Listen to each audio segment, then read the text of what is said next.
You may wonder if functions are really used in real-life situations.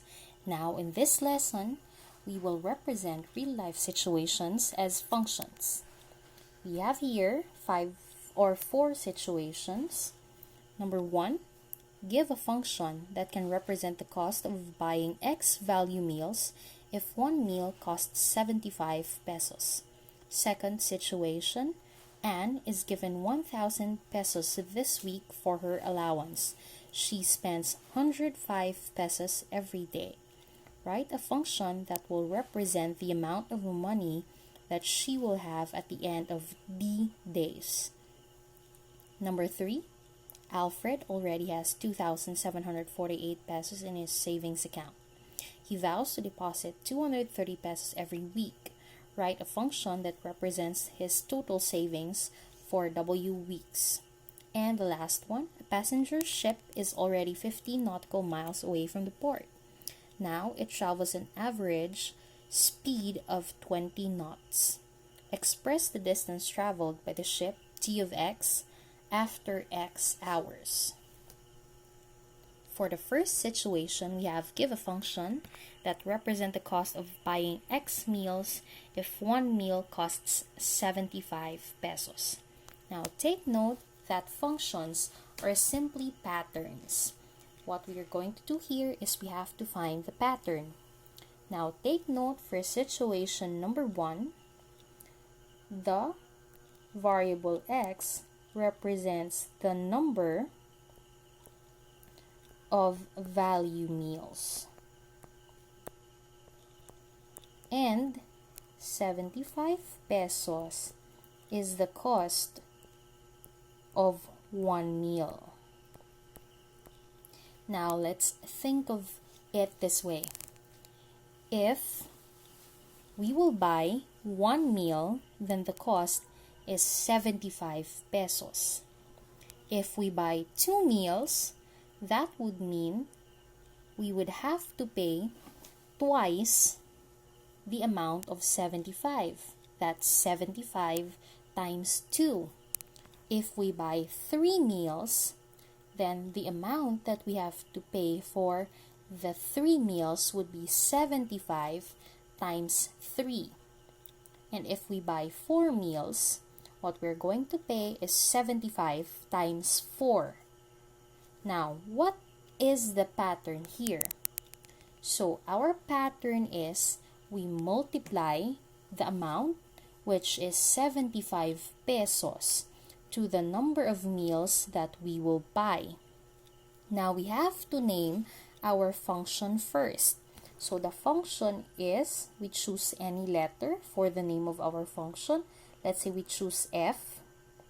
Function of what variable? Now, the variable here is X.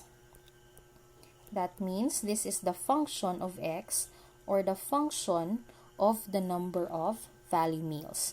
Again, our pattern is we multiply 75 times the number of value meals. Now, take note, in this case, the number of value meals is represented by X. So, we simply multiply 75 times X. Now, therefore, our function here is F of X is equal to 75 times X. That will give you 75X. Okay, next. Let's move to the next situation. So, in the next situation, Anne is given 1,000 pesos this week for her allowance. So, 1,000 pesos is Anne's allowance for the week. Then, she spends 105 pesos every day. Okay. Amount she spends every day.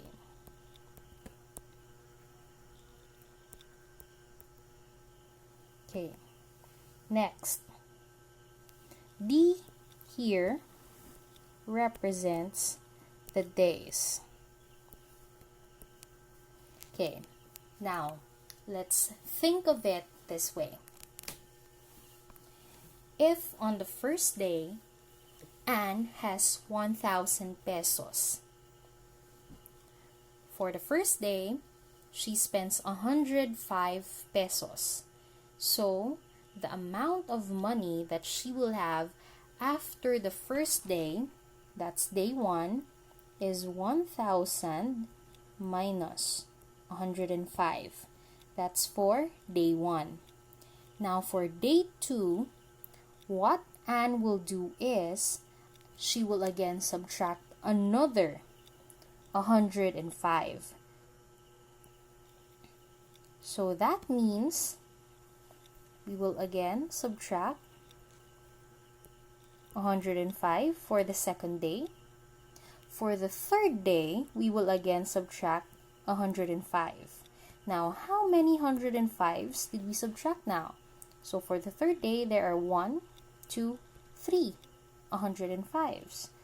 So, take note that for each day, you are subtracting another 105 pesos from Anne's allowance. Now, after 5 days, how many 105s have you subtracted?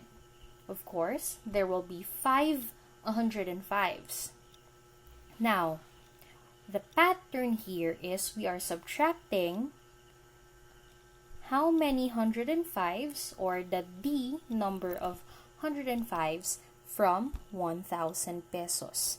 Again, let us name our function. Okay, for example, again, the common name for functions will be f, or you can name it g or h, or whatever you want to name it. Okay, in this case, we could name it f.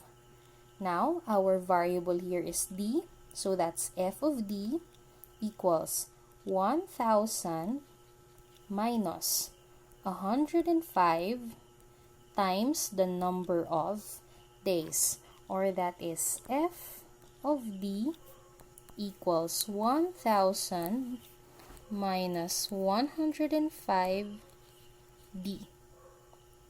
Next, for the third situation, we have Alfred has 2,748 pesos in his savings account. He vows to deposit 230 pesos every week. Now, this time, weeks is represented by W. Now, this time, we are not subtracting anything from the money. Instead, we are adding the savings, or we are adding to the savings every week. Now, take note, at the start, Alfred has 2,748 pesos. Now, for example, for the first week, we will add 230 pesos. The next week, we will add 230 pesos again. And the next week, that's 230 again, up to the next weeks. Now, the number of 230 pesos that we will add depends also on the number of weeks that there are. Now, take note, let us name our function again. Let's say f. Our variable here is w, or that stands for the number of weeks. So, our pattern is 2,748 pesos plus 230 times the number of weeks. So, our function for the third situation is f of w is equal to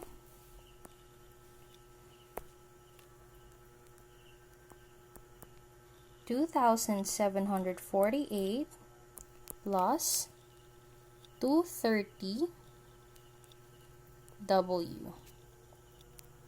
And the last one, a passenger ship is already 15 nautical miles away from port. Now it travels at an average speed of 20 knots. Express the distance traveled by the ship d of x after x hours. This time, we're already given the function name, that is d of x. Okay, now take note the distance traveled by the ship is already 15 nautical miles. And the speed here is knots. So, take note, knots is also equivalent to nautical miles per hour. So, take note, if we want to have distance, that is simply distance, that's speed times time. So, our speed here is 20 knots. And the time here is x hours. So that's 20 times x, that's 20x. So that's the distance. However, the ship has already traveled 15 nautical miles. So we have to add that up to the distance traveled. So we have plus 15. So our pattern or our function in equation form for number 4 is d of x is equal to 20x plus 15. There. Again, just remember, functions are simply patterns which you can find in real life. Bye!